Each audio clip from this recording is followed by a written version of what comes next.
board, and he's the co-founder of the Youth Congress here in Kenya. Raphael is also a graduate of Kenya's largest public university, the University of Nairobi. Raphael, thank you very much for joining us on the program today. Let's start with your academic background because you have an undergraduate degree from the University of Nairobi. You have another master's degree from the University of Duke in the United States. How beneficial have these degrees been for you, particularly in transitioning into the marketplace?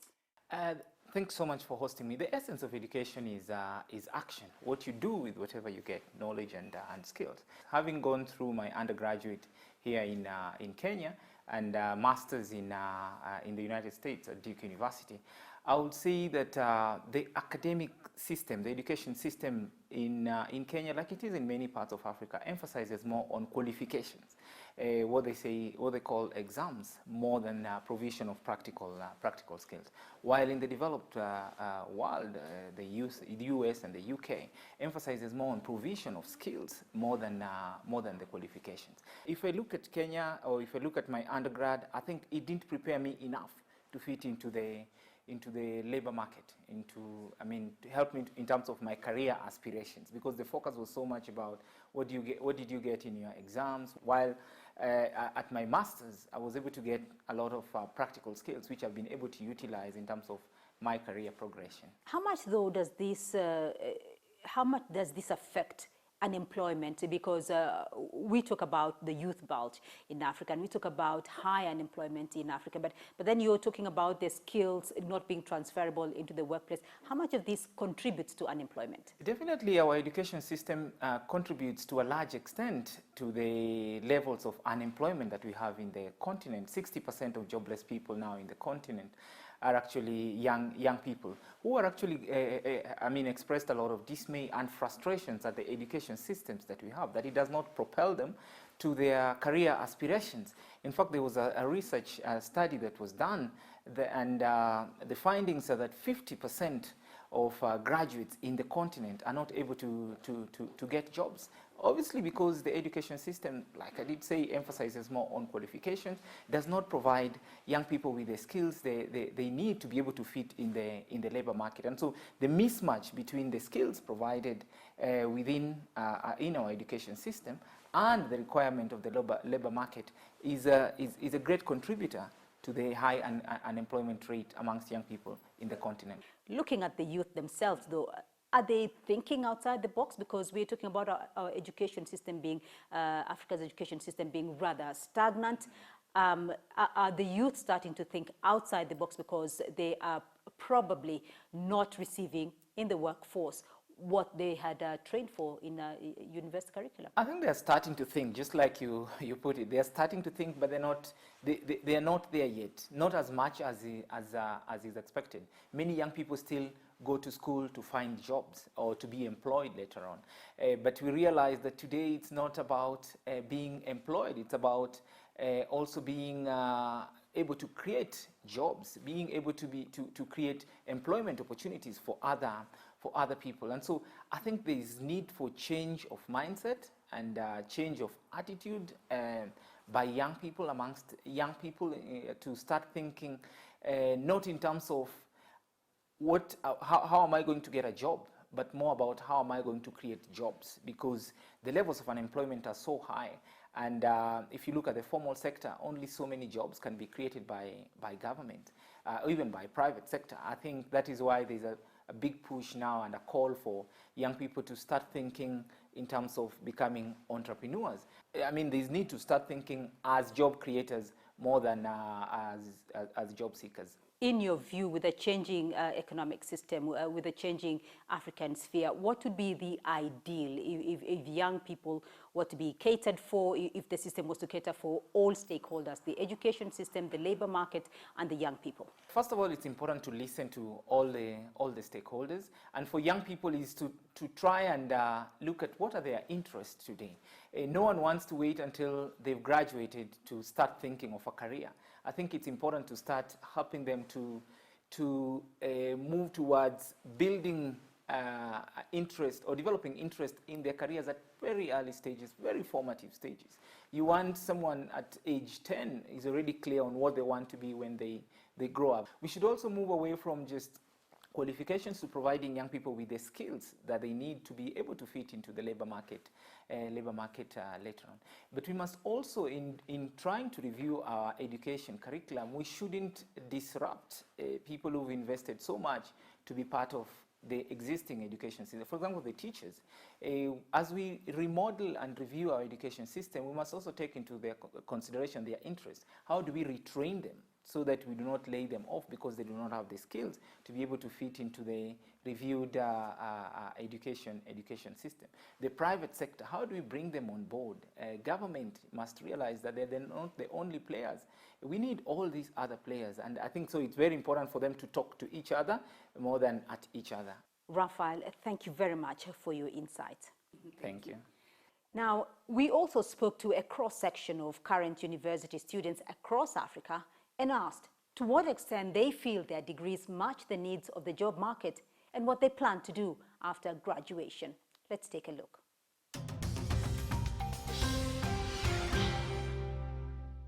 I do think that it does match the requirements of the job market today, especially in film and television. For instance, in terms of briefs, in terms of getting things specifically within a short amount of time. The intensity here in terms of what I study is actually, it has helped me a bit in terms of reframing and reshaping what I should do and how I should do it. In the mass comm field, most people actually ask for the experienced people that, okay, they have knowledge about the media in quotes and everything. So yes, it can get me a job because I'm specialized in this area and all.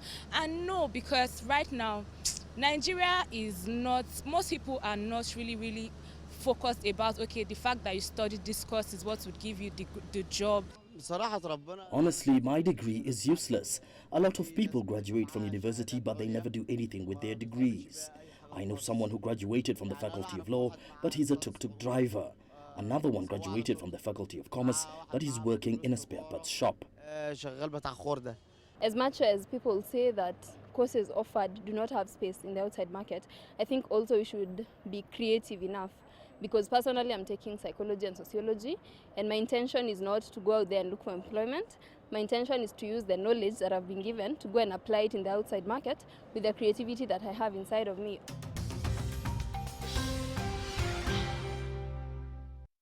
Well, joining me now to unpack education and employment from South Africa, Dr. Sean Muller. He's a senior lecturer in economics at the University of Johannesburg. From Lagos, Bridget Agba. She's the founder of George Liu Apparels International. And with me here in studio, Stephen Obiro. He's a manager of research and policy advocacy at the Federation of Kenyan Employers. To you all, welcome to Talk Africa today. Bridget, let's start off with you because you've all heard the sentiment of university students across the continent. I'm starting with you, Bridget, because your reality after graduation, you have an English language degree, but you are now in the fashion industry. Did you acquire the skill set in university that enabled you to transition into the job market when you graduated? No, I did not. I started fashion designing a little before I started English language at the University of Lagos.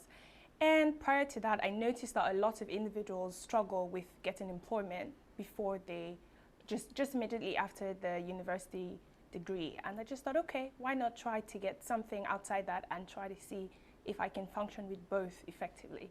Did you feel that there were no opportunities in the, in what you studied in university? There are opportunities, but it isn't as vast as I would want them to be. I would want to train a number of people in English language, and there aren't a lot of people who are employing people for English language, except outside the field of English language. You want to be a banker, you have an English degree, or you want to be in the technology department, you have an English degree. But I wanted something that I could function with effectively, and that wasn't giving me what I wanted. So, Stephen, Bridget is talking about wanting something that she could function effectively but wasn't getting that. Though, what is it that the market requires today? Are you getting, as an employer, are you getting your requirements from universities and colleges across the continent today? If you look at the training that's happening and how the graduates are being prepared to come to the job market, there is still a gap with them because most of them are undergoing theoretical training with very little practical experience. And when you go to the job market, then that practical experience becomes very important. They want somebody who can be able to deliver, somebody who has interacted with the kind of equipment, machines, and the work environment that exists, and not just somebody who has been in class alone. So that creates the gap that is there. But then also looking at what Bridget is saying, there is also a challenge here. Is about what you are studying. Is it really something that you have passion about as a person?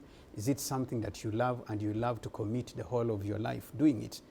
Because many people get themselves into the university and they study things that as individual level they don't have a passion, and when they get out then they find that they cannot be able to venture into that and even further their training, hone their skills in those areas, and then it creates a gap. Yeah. Right, Dr. Mueller, there is a gap between what universities are teaching and what the job market requires. Do you think that institutions across the continent, or institutions that you're familiar with, are they providing the market with what the market really needs when it comes to training students at university? I think it's quite hard to generalize across the continent, but what I would say is that we also need to think very carefully about what we mean by higher education institutions providing what the market needs. And if one looks at a number of developed countries, one sees undergraduate education that in fact is very flexible. If one thinks about something like a degree in politics, philosophy and economics, which is quite popular in the United Kingdom, students graduate with that degree and go on to do a wide variety of things, including becoming bankers, even though they haven't actually trained in finance. So I think the question is really around issues of perhaps more of quality in terms of the substance of the education that's being provided. Yes, there are some niche technical areas. For example, if you want to work in nanotechnology, then having an English degree is probably not going to be very useful, and ideally you'd probably want to go up to postgraduate level specialization in that. But in many other areas, the question is really around the quality of the education that's being provided, and not necessarily the specific match. I would also say that sometimes the private sector can be a little bit unrealistic in terms of expecting, for example, experience. Candidates can really only get experience on the job, and so while there might be some better scope for collaborations between universities and employers, ultimately there's a certain inevitability in which university training is somewhat theoretical, and they will have to get the experience in the job market itself. Stephen, what are your thoughts though? Is it about skills mismatch or the lack of quality education? I think the challenge we are having is both. On one side there is a skills mismatch, where you have many graduates coming from a certain in a certain sector, and then perhaps the economy of that country across Africa is in a different sector, and most of the jobs are in different sector. So that creates a skills mismatch, and that is because our model of education is still supply oriented, not demand oriented. It's not looking at what are the opportunities that exist in the labor market, or what are the needs that are there, so that then the training is geared towards that. It's about the supply. It's about somebody who has qualified to go to the university, as an opportunity he goes to the university. We still have a problem with our labor market information system that can support us to try to see where the demand is. And then on the other side, the quality also has a challenge, because as just the other speaker said, one, much of what is being taught in the universities are theoreticals.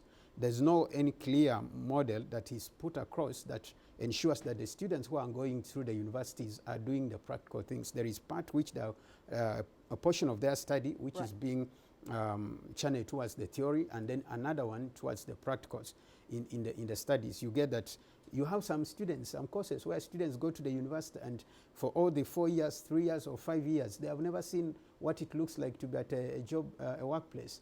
And they expect to go and work in these workplaces. Whether you're coming to workplaces as an entrepreneur or you're going to come in as an employee, it is very important that you interact with the workplace and learn the practical things that happen there. Right. Bridget, let me get your thoughts here, though, because we are looking at your experience as a newly graduated student there. I mean, did you find that there was a skills mismatch when you graduated from university, or did you find that there was quite a lack of quality education to enable you to transition properly? I totally think that there's a huge mismatch with the universities and the labor market, because a number of times you go out there, you're trying to get a job, and you're being interviewed, and you're asked questions that aren't related to the things that you went to study in school. You're being asked questions outside the field. You're being asked questions that do not totally fit into the labor work. And you're like, okay, so what do I do about this? It's totally outside of it. Hence the reason why I had to go study fashion designing and go and be sure that, okay, this is what I wanted. The quality of education in the universities in Africa need to be enhanced, because right now we're doing traditional education. It's passed down from years to years to years. It's nothing new. It's not a lot revamped. It's a continuous traditional practice. We need experimental education, not theoretical education, rather. All right, we'll leave it there for a moment. We're going to take a short break. This discussion continues in a short while, and we'll be discussing the possible solutions to the challenges of education and employment in Africa. Don't go away.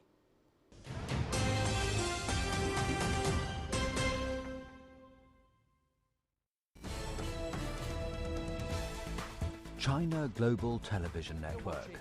From broadcast centers in Beijing, Washington and Nairobi. A unique global perspective. 6 channels and a video content service. News when you want it and where you want it. On TV screens, websites, mobile platforms and social media. CGTN. See the difference.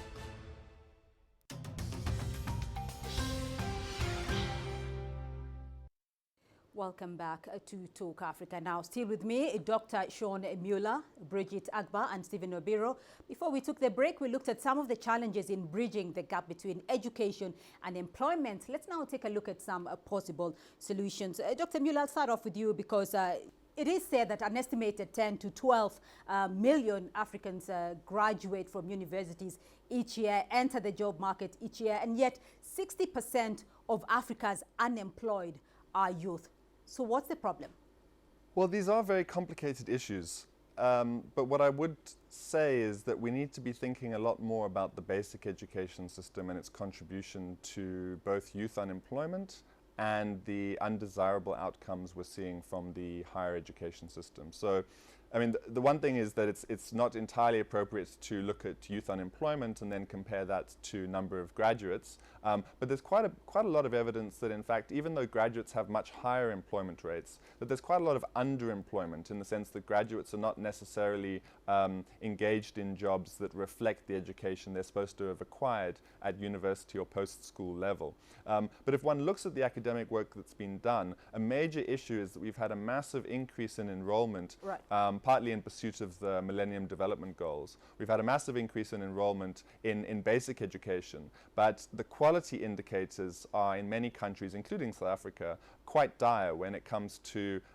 literacy, numeracy, and so forth. So again, if you're not getting those basics right, it's very hard to build anything upon that. You can't, as I said, you can't train engineers if you don't have enough people with good mathematical skills. And what we find also with a lot of our universities is that they're having to do almost remedial education in order to get school graduates up to speed so that they can then actually engage with the university level curriculum. I want to come, though, to you on that issue, but also to look at a study that was released by the African Union on capacity requirements for implementation of the Agenda 2063. And that study found that whereas Africa had about 55,000 engineers, but needed an estimated 4.3 million, also had about 80,000 agricultural scientists, but needed about 150,000 scientists. Clearly, there is a need, but that need is not being met. Yes, there is a need, and as I said, first of all, that the training in Africa is supply-oriented, not demand-oriented, and that comes into policy. And when government or when the public fund is being invested in the training, you say, okay, we are admitting students into the universities to do a certain degrees, and this is how we are going to fund. Like in Kenya now, you're talking about how we are going to fund either directly to universities or through the Higher Education Loans Board. In a good model, you need to have already projected how many engineers will we need in the coming 5 years, in the coming 10 years. Once you know that those are the engineers you need, then the financing, the public financing follows that, follows what your need is, and those are the numbers you train. That is not happening in Africa. We need, as a policy coordination across Africa, to ensure that they empower our enterprises to become more competitive, more productive, and be able to compete globally, both in terms of the products they are producing, and that will even translate into the wages they pay and be able to attract more people into those fields. Let's get a feel of these products that they are producing. Bridget, do you feel that universities need to rethink their models of learning, their approach to education, their approach to learning? Because modern life needs a holistic approach if you are to make it in life today. I really do think that it should be evaluated, because I spoke to an educator not too long ago, and he was saying he was priding himself in the fact that in his department a very, very minimal amount of people graduate with a first class, and that's because his course is very difficult. I wonder why a course being difficult should be something that one should pride themselves with. The working sector should also partner or be in sync with the educational system, because now they need to share ideas and say, okay, this is what we want and this is what you should give. We shouldn't have students going for IT and they're not getting the required information that is necessary for them to be employable. Dr. Mueller raised an interesting issue, and which Bridget is also raising there, the question of university education being overemphasized.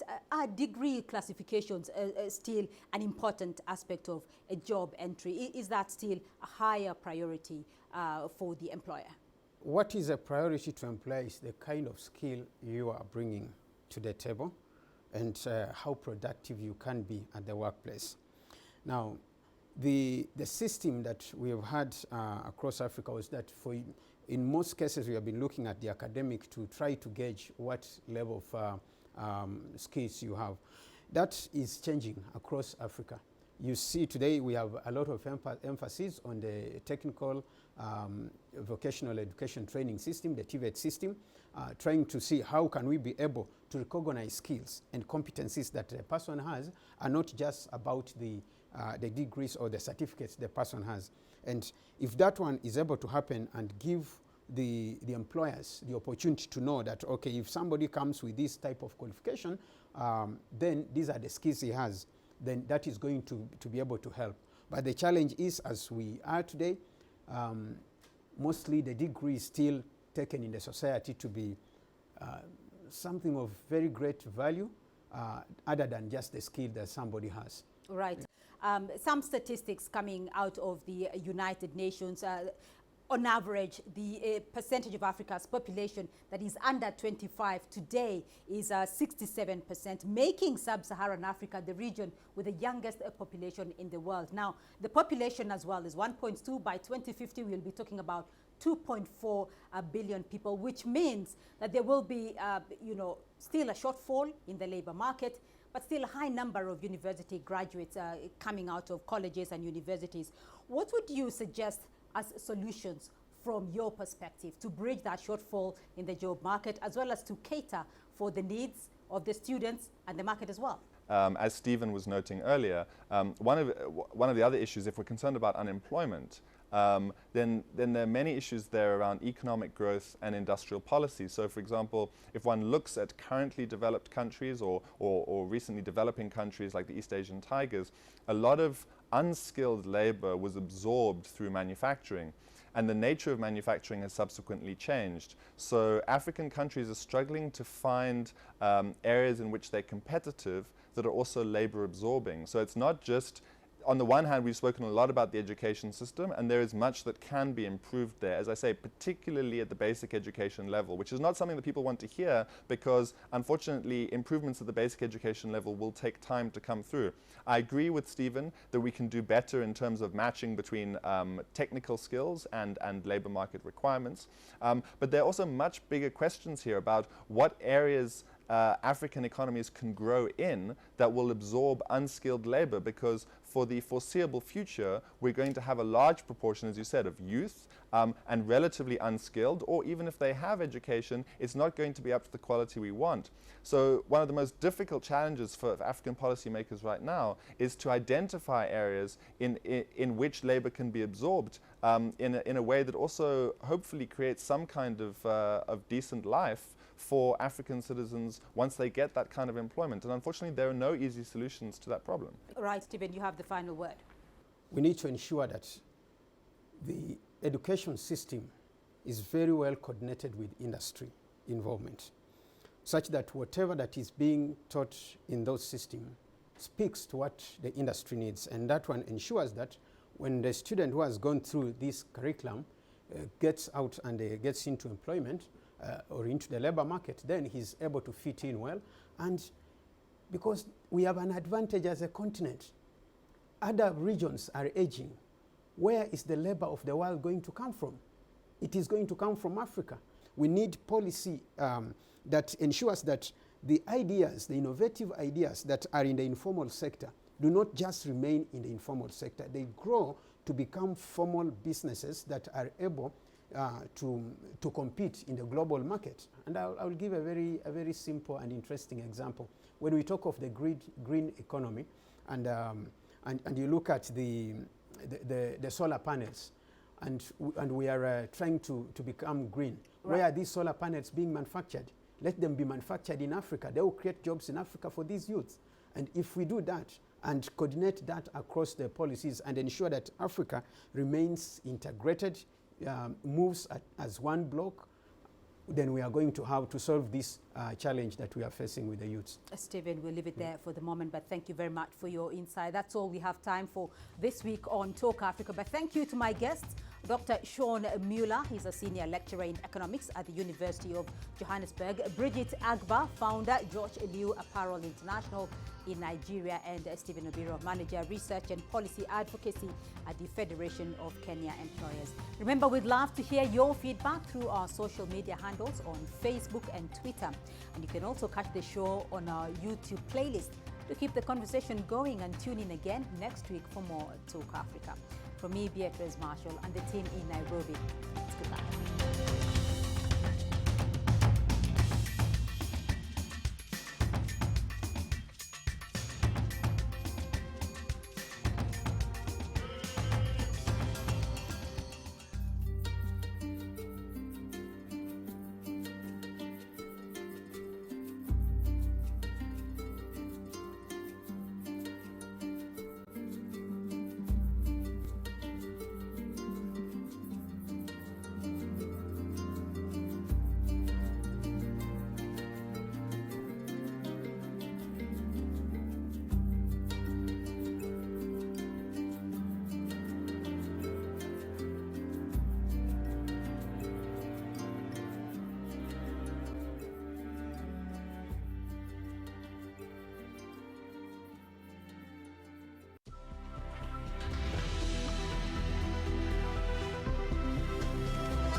This is CGTN, China Global Television Network.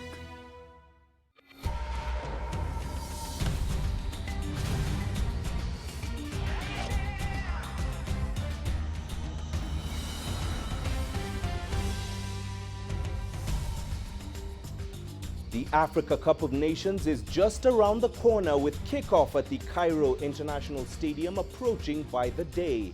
Preparations across the continent have reached the final phase, with teams polishing off their training and friendly fixtures in readiness for the 32nd edition of the African Football Showpiece. With an extended tournament comes new faces and names, with the overall winner being anybody's guess. Can the heavyweights stamp their dominance once again, or is a dark horse going to shock the world come July the 19th? Hello and welcome to Matchpoint, your weekly sports show from CGTN that brings you all things African sport, both from the continent and beyond. I'm Mahia Mutwa in Nairobi. Great to have you joining us once again. Also coming up on the show tonight. Elite athletes in Rabat, Morocco for the African